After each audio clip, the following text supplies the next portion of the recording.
Hello students, welcome to my class commerce with Omega. जैसा कि बेटा हम जर्नल का चैप्टर कर रहे थे और हमारे टॉपिक वाइज जर्नल चैप्टर चल रहा था जिसमें हमने capital drawings, purchase of goods, sale of goods, काफ़ी सारे टॉपिक्स कर लिए हैं। जो हमने अभी लास्ट टॉपिक किया था वो prepaid expense and advance income का किया था। तो उसी के अकॉर्डिंग हमारा नेक्स्ट टॉपिक है loss of goods and cash. अगर हमारा गुड्स का लॉस हो जाए या फिर कैश का लॉस हो जाए, फिर हमने कौन सी जर्नल एंट्री या जर्नल एंट्री कैसे डालनी है और कौन सा रूल इस पे इंप्लीमेंट होगा। देखो बेटा, इतना तो हमें वैसे ही क्लियर हो रहा है क्योंकि नॉमिनल के रूल में वैसे ही दिया होता है कि debit all expenses and losses, और हम बात भी कर रहे हैं लॉस की। तो अगर कोई भी लॉस आता है तो हमने उसको नॉमिनल में काउंट करना है। वो कैसे काउंट करना है, वो कैसे एंट्री हमने करनी है, या एंट्री ट्रांजैक्शन हमें कैसी आएगी, तो अब हम उसकी बात करेंगे। फॉर एग्जाम्पल, अगर हमें आ जाए बेटा कहने goods destroyed by fire rupees 40,000। हमारी 40,000 की गुड्स डिस्ट्रॉय हो गई या उसका लॉस हो गया, उसको आग लगने की वजह से। उसको आग लग गई, चाहे वो गोडाउन में पड़ी थी, चाहे वो ट्रांसपोर्ट में थी, कहीं भी, ठीक है ना, उसको आग लग गई और हमारा हो गया लॉस। तो अब हम क्या करेंगे, कौन सी जर्नल एंट्री डालेंगे, कैसे जर्नल एंट्री डालेंगे बेटा।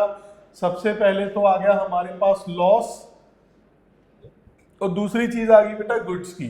और जो लॉस हुआ वो कितने का हुआ, 40,000 का। देखो, सबसे पहले मैंने मार्क तो पैसे को किया, लेकिन हमें समझना है कि ये पैसा नहीं लॉस हो रहा हमारा, हमारी लॉस हो रही है। क्या लॉस हो रहा है हमारा, गुड्स लॉस हो रही है, ठीक है ना। तो जब हमने गुड्स को खरीदा था बेटा, हमने किस चीज को डेबिट किया था, हमने एंट्री डाली थी purchase account debit to cash या परचेज टू मोहित रोहित, जिससे भी हमने सामान खरीदा था। तो अब हम क्या करेंगे, सबसे पहले तो हमें क्लियर ही है, हमने सभी लॉसेस को डेबिट करना है। तो मैं लिखूंगा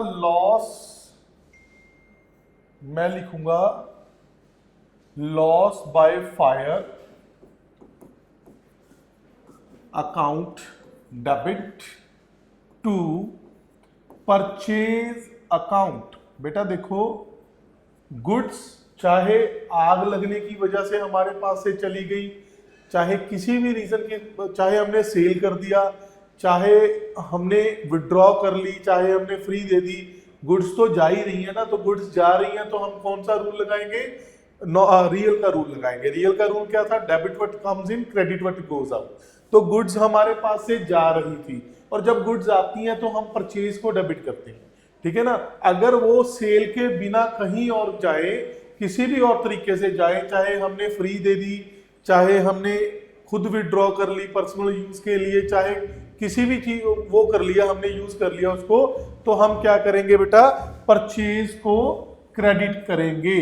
तो loss by fire account debit to purchase account, amount कितनी, 40,000 एंड 40,000।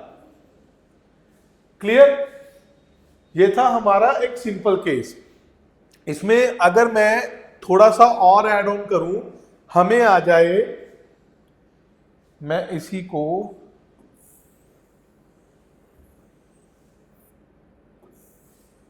साइड में कर दूं और मैं अपनी नेक्स्ट एंट्री की बात करूं। अगर हमें आ जाए बेटा, कहते goods destroyed by fire rupees 40,000,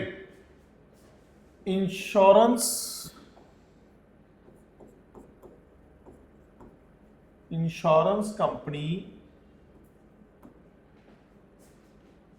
admit the claim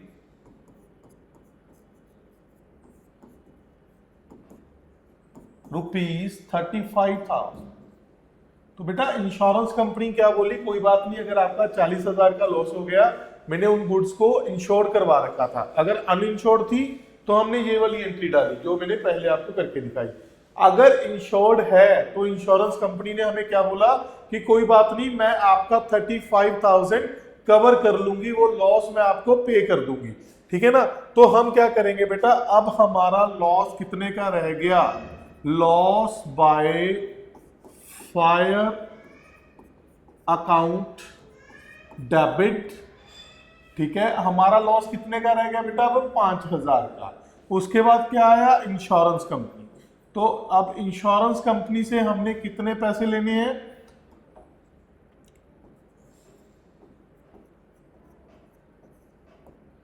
तो बेसिकली हमने इंश्योरेंस कंपनी को डेबिट इसीलिए कर लिया, तो वो लॉस को उन्होंने ले लिया, तो हम क्या बोलते हैं, पर्सनल में डेबिट द रिसीवर। तो insurance company account debit to purchase account. Insurance company ने हमें कितने की कमिटमेंट की बेटा, 35,000, और हमारा टोटल गुड्स कितना गया, 40,000। तो हमें ये सिंपली समझना है, पहली क्या थी, अगर इंश्योरेंस कंपनी, हमने इंश्योरेंस नहीं लिया तो हमने पूरा लॉस डाल दिया, इंश्योरेंस के बारे में लिखा ही नहीं। अगर हमने इंश्योरेंस ले लिया, ठीक है ना, तो वो इंश्योरेंस कंपनी कितना बोल रही है कि हम कितना पे करेंगे, ठीक है ना, तो हमने उसकी एंट्री डाल दी, ठीक है ना। अब आ गई तीसरी टर्न, तीसरी चीज की। तो तीसरी चीज क्या है बेटा, मैं यहां पे सिर्फ इतनी चीज को रिमूव करूंगा, मतलब इंश्योरेंस कंपनी एडमिट की बजाय insurance company paid the claim. Insurance company ने हमें क्लेम पे कर दिया, हमें पे कर दिया कि हाँ 35,000 आप ले लो जो आपका लॉस हुआ। तो मैं क्या करूंगा बेटा, बाकी एंट्री सारी सेम ही रहेगी, सिर्फ क्या फर्क पड़ेगा, अब हमने इंश्योरेंस कंपनी की बात नहीं करनी, अब हमने बैंक की बात करनी है। क्यों, क्योंकि बैंक में हमारा पैसा आ गया, तो सर यहाँ पे तो लिखा नहीं कि थ्रू चेक आया, थ्रू कैसे आया, पैसा कैसे आया। तो बेटा इंश्योरेंस कंपनी जब कभी भी क्लेम देगी वो थ्रू बैंक ही देगी, वो कैश कभी नहीं देगी, इसी वजह से मैंने बैंक को डेबिट किया। तो loss by fire account debit, bank account debit to purchase account. हाँ, कई बार क्या होता है, इंश्योरेंस कंपनी बोल दे फुल क्लेम हो गया, तो बेटा लॉस की जरूरत ही नहीं है। अगर यहाँ पे आ जाता है insurance company paid the claim ₹35,000 की जगह जब बोल देते हम, अगर हमें ऐसा आ जाता पेड फुल क्लेम, ठीक है ना, तो क्या होता बेटा, तो जो लॉस है वो लॉस हमें नहीं हो रहा, क्योंकि जितना पैसा हमारा लॉस हुआ था उतना पैसा ही हमें इंश्योरेंस कंपनी ने पे कर दिया। तो अब हम लॉस को रिकॉर्ड नहीं करेंगे, ठीक है ना। तो हमने अभी 4 चीजें पढ़ी, इसके बाद मैं एक और चीज करवा रहा हूं, पर फिलहाल हम पहले इसको एक बार रिवाइज करते हैं कि लॉस बाय फायर, हमारी गुड्स थी जो फायर की वजह से लॉस हो गई, डिस्ट्रॉय हो गई, तो हमने सिंपल एंट्री डाली loss by fire to purchase account. मैंने आपको बताया लॉस क्यों डेबिट होना है, परचेज क्यों क्रेडिट कर रहे हैं हम, ठीक है ना। उसमें क्या था, हमने क्योंकि हमें कुछ गिवन नहीं था तो हमने यही माना कि इंश्योरेंस कंपनी से हमने इंश्योरेंस नहीं लिया होगा। तो दूसरा केस आ गया कि जब इंश्योरेंस लिया हुआ है तो इंश्योरेंस कंपनी हमें बोल रही है कि हमें वो इतना क्लेम पे करेगी, एडमिट कर रही है, वो एडमिट कर रही है मतलब हमें पैसा नहीं दिया, इसी वजह से हमने इंश्योरेंस कंपनी को डेबिट कर लिया, ठीक है ना। जितने रुपए से उसने हमें बोला कि हम इतना क्लेम एडमिट करते हैं, ठीक है ना। तीसरा केस किया, उसने पे ही कर दिया हमें, अगर हमें पैसा पे कर दिया तो हमारा बैंक अकाउंट डेबिट हो गया। और इन केस वो फुल क्लेम बोल रहे हैं तो लॉस तो हुआ ही नहीं, तो मैंने यहां पे लॉस की बात ही नहीं की। क्लियर। तो इसके बाद अगर मैं बात करूं बेटा केस नंबर 4 की, 5th की, सॉरी, मैं इसको हटा ही देता हूं यहां से।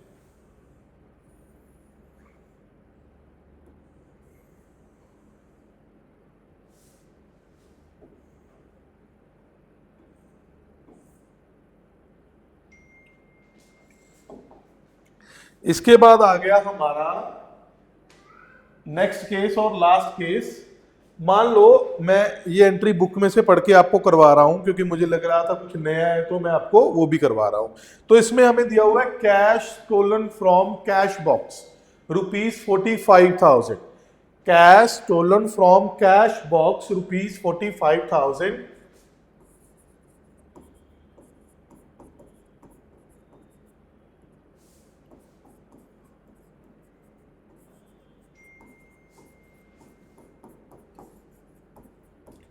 $45,000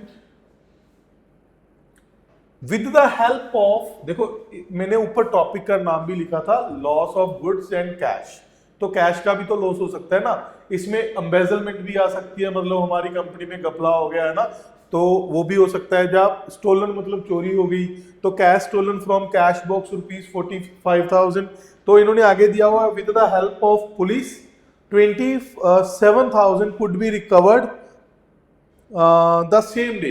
तो बेटा इसमें नया क्या है, ठीक है ना। वैसे तो नॉर्मल एंट्री है कि लॉस बाय स्टोलन या लॉस बाय थेफ्ट, आप कुछ भी बोल सकते हो, टू कैश, बात खत्म हो गई क्योंकि पैसा जा रहा है तो पैसे को हम क्रेडिट करेंगे, ठीक है ना। तो जर्नल एंट्री बन जाएगी loss by stolen account debit to cash, ठीक है ना। तो ये तो सिंपल एंट्री है सर, उसमें तो कुछ नया है ही नहीं। तो इसमें नया क्या बताना है बेटा, वो समझने वाली बात है। हमारा लॉस हुआ 45,000 का, with the help of police 27,000 हमें रिकवर हो गया, ठीक है ना। लेकिन उन्होंने एंड में एक छोटी सी चीज दे दी, same day, on the same day. Same day का मतलब उसी दिन हमें पैसा वापस मिल गया।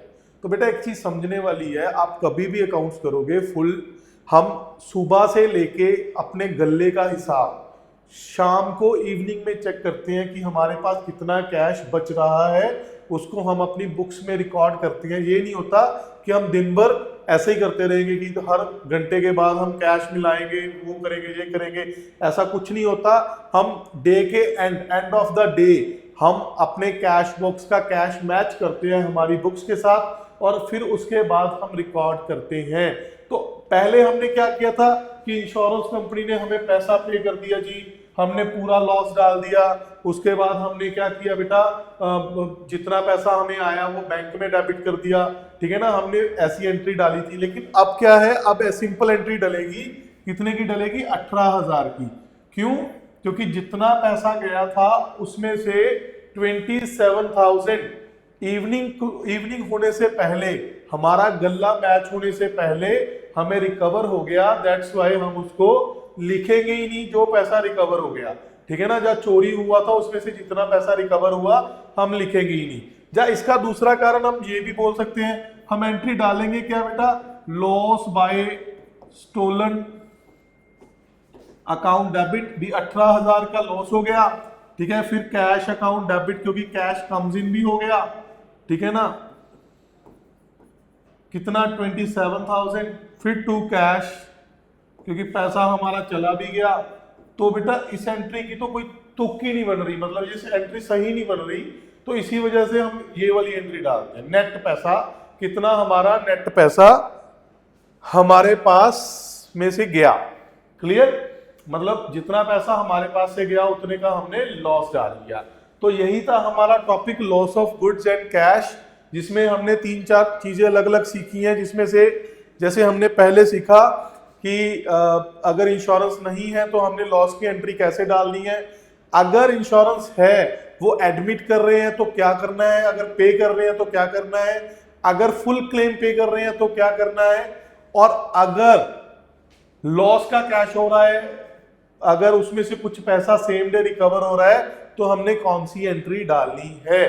तो यही था हमारा आज का टॉपिक। उम्मीद करता हूं आपको समझ आया होगा। फिर भी अगर आपको कोई डाउट है तो आप मुझे कमेंट सेक्शन में पूछ सकते हो, या फिर आप मुझे व्हाट्सएप पर भी भेज सकते हो 9478600423। इस नंबर पर मुझे व्हाट्सएप पर भी आप भेज सकते हो। अगर आपकी कोई क्वेरी है तो भी मैं आपको क्लियर कर दूंगा। हाँ, अगर आपको समझ आया तो वीडियो को लाइक एंड शेयर जरूर करें और चैनल को सब्सक्राइब करें, ताकि आपको सभी की सभी वीडियोस का नोटिफिकेशन मिलता रहे। Thank you very much.